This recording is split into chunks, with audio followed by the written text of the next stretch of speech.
Hey, what's up guys, and welcome back to another Reddit Stories video. In this video, we are going to be covering some of the scariest paranormal encounters and scariest ghost encounters I could find on the space of Reddit. If you guys are enjoying this style of content, please make sure to show feedback as I'm trying to find what niche you guys are enjoying. And with all this being said, let's get into the first story. Why I don't play with the Ouija boards anymore. There will be two stories here. The first one super creepy, and the second one more sad / more of an explanation as to why I no longer participate. I want to preface this all by saying, I grew up seeing ghosts, so the whole topic of spirits wasn't new to me. However, I was so scared by them that by around the time I was 7 or 8, when the energetic system starts to be solely individualized, I trained my brain not to see them anymore.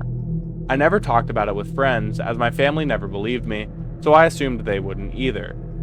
The first story takes us back to the 2000s. I was a little girl celebrating my friend's birthday. She always had a Halloween party to celebrate because that's when her birthday happened to be. She always talked about how her basement felt weird and she didn't like staying down there alone.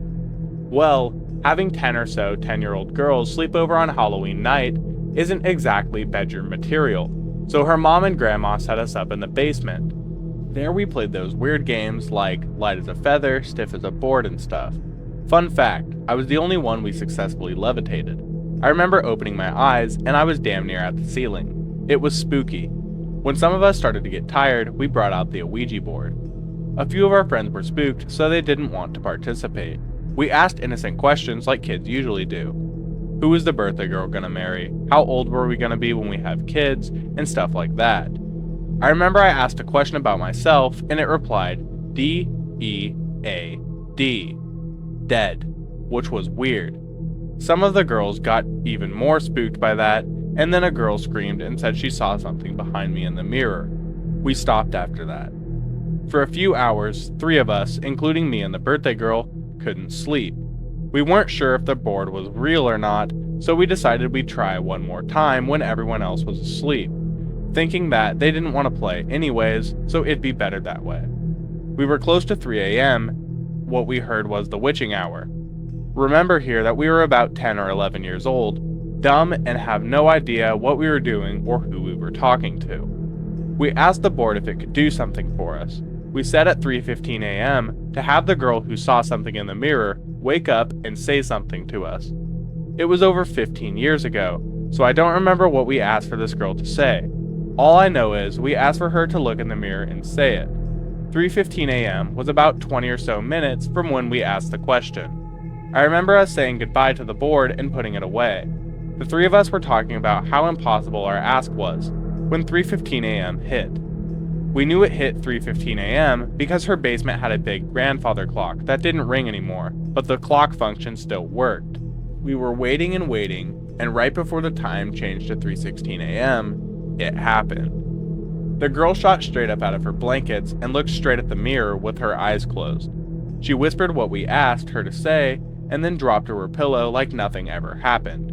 We all just looked at each other, frozen. No other girl that was sleeping stirred.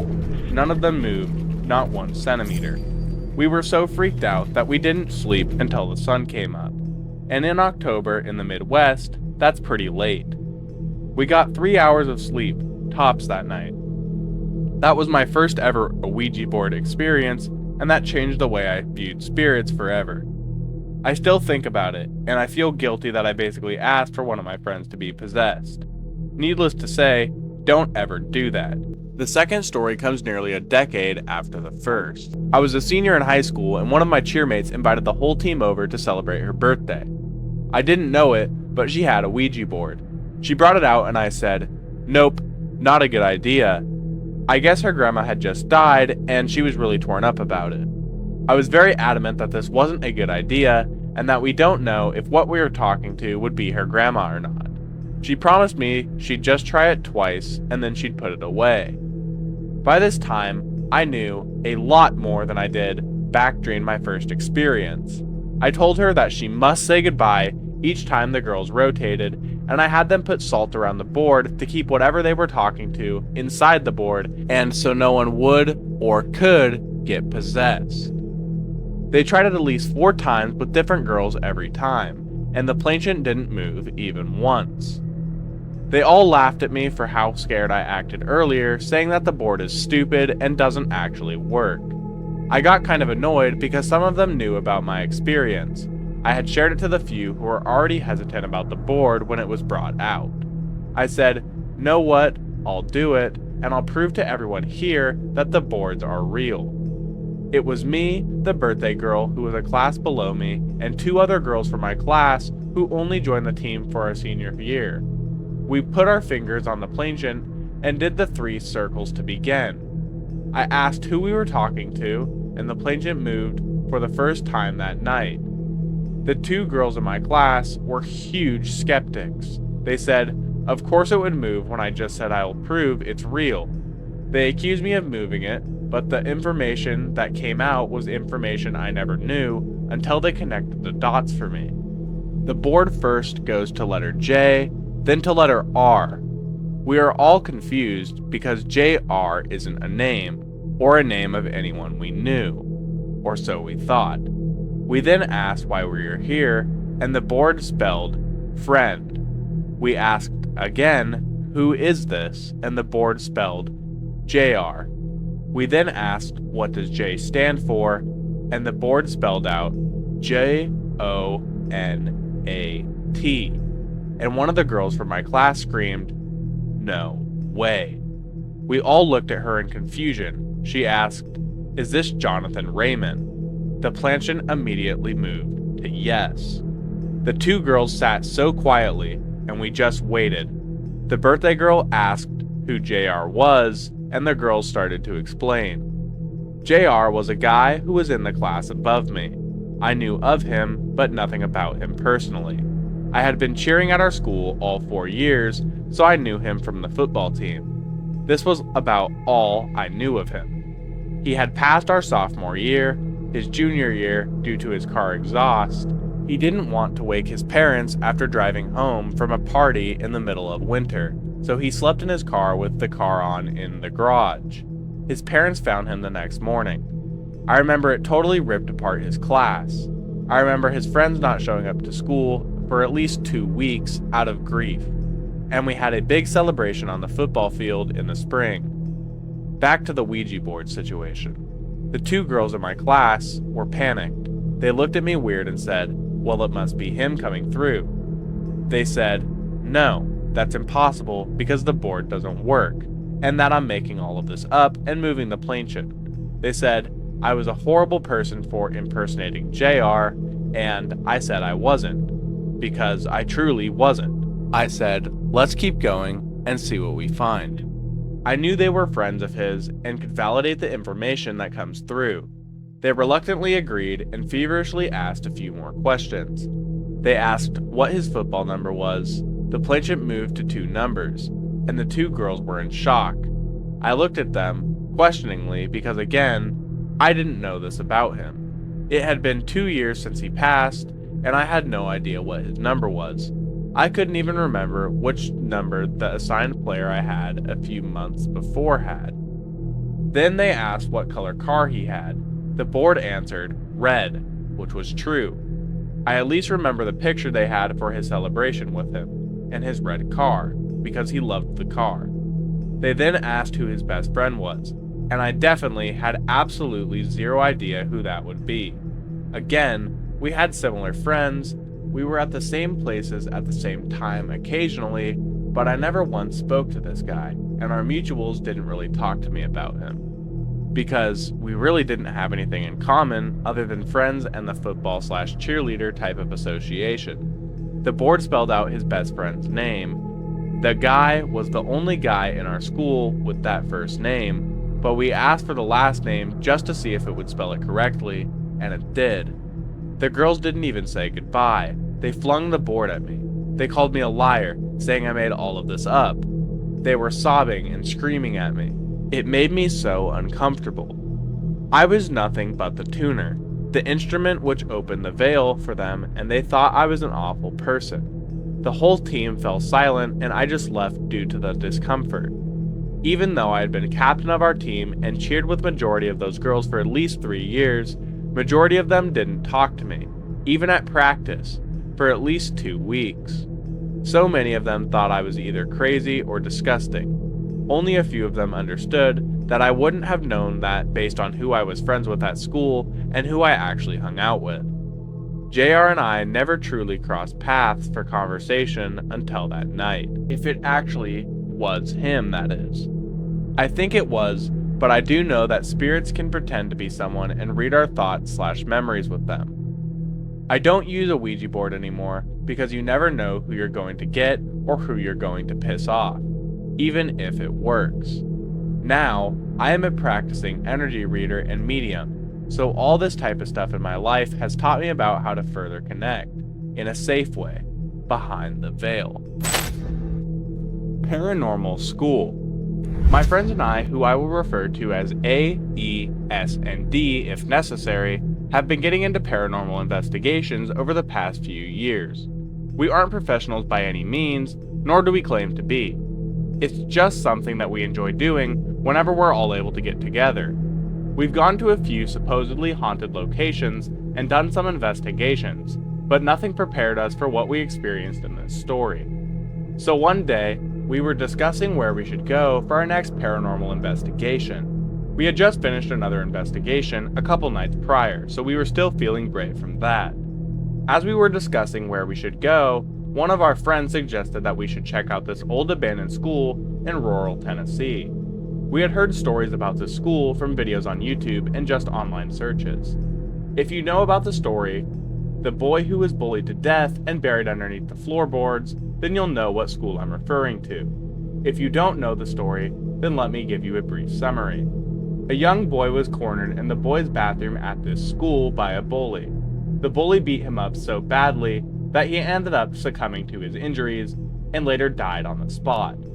This bully, in a panic, realizing what he had just done, decided to pull up some of the floorboards with his pocket knife and stash his body underneath them.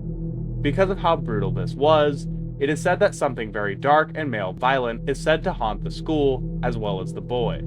Some even speculate that this dark spirit is what drove the bully to take it so far and killed the boy. But now, back to the story. Sadly, our friend A wasn't able to come with us on this investigation, so I invited another one of my friends who I'll refer to as H. H wasn't really into the paranormal stuff like the rest of us were, but agreed to come anyways, just to hang out and have something to do.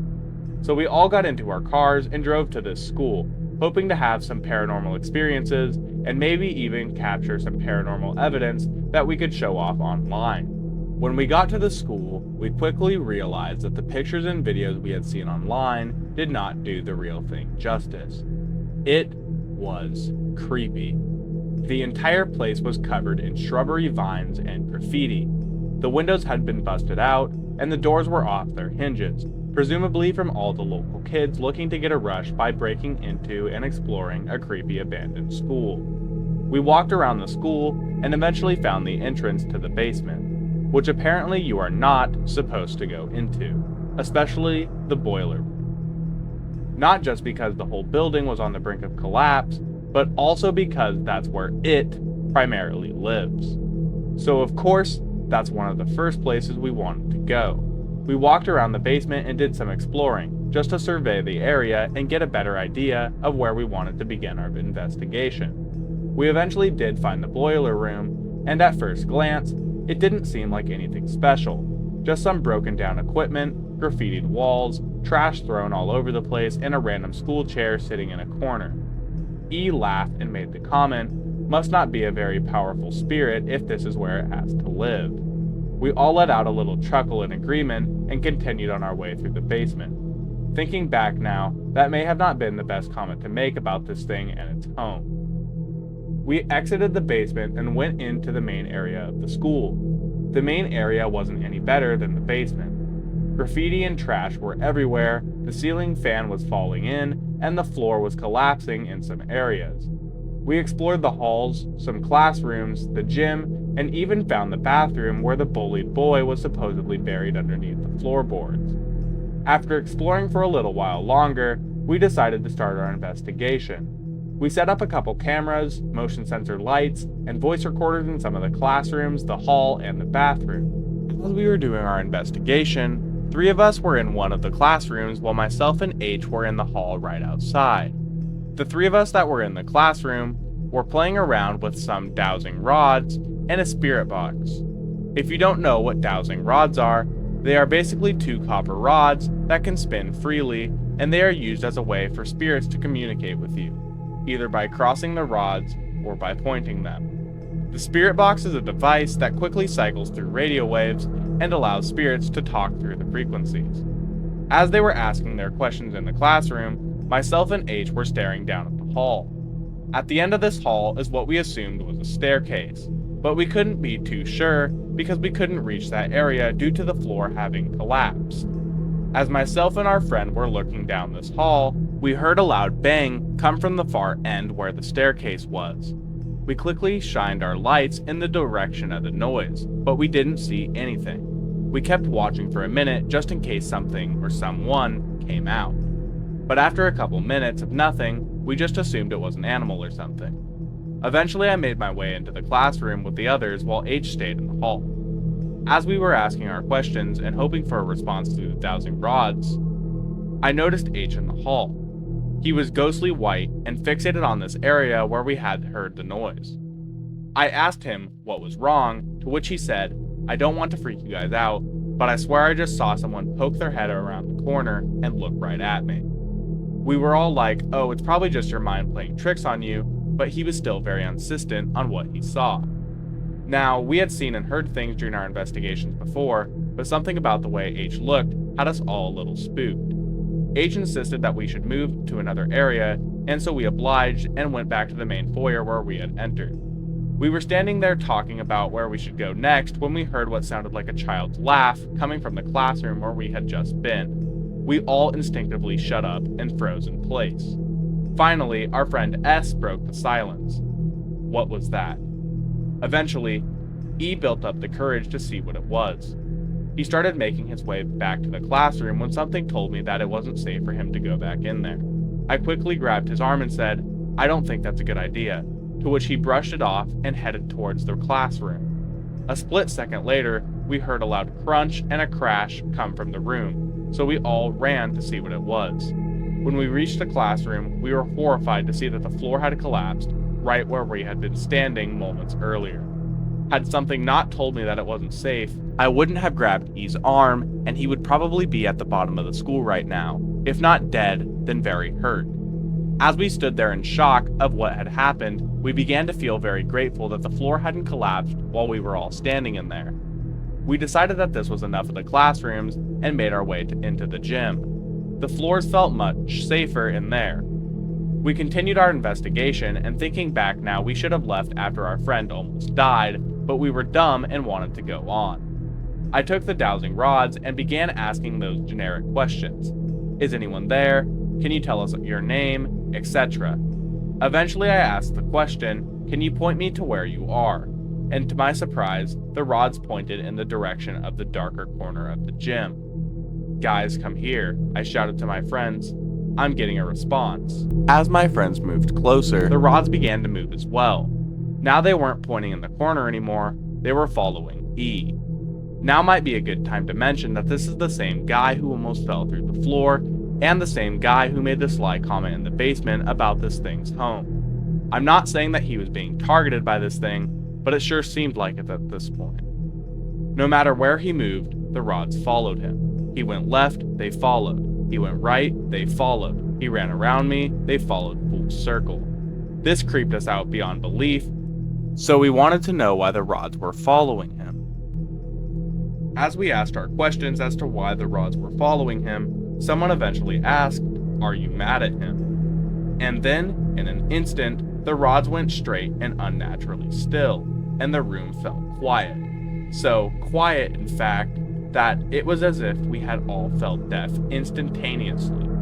I got this insanely bad feeling as something very evil just entered the room. A few seconds later, I felt something strong physically grab the ends of the rods in my hand.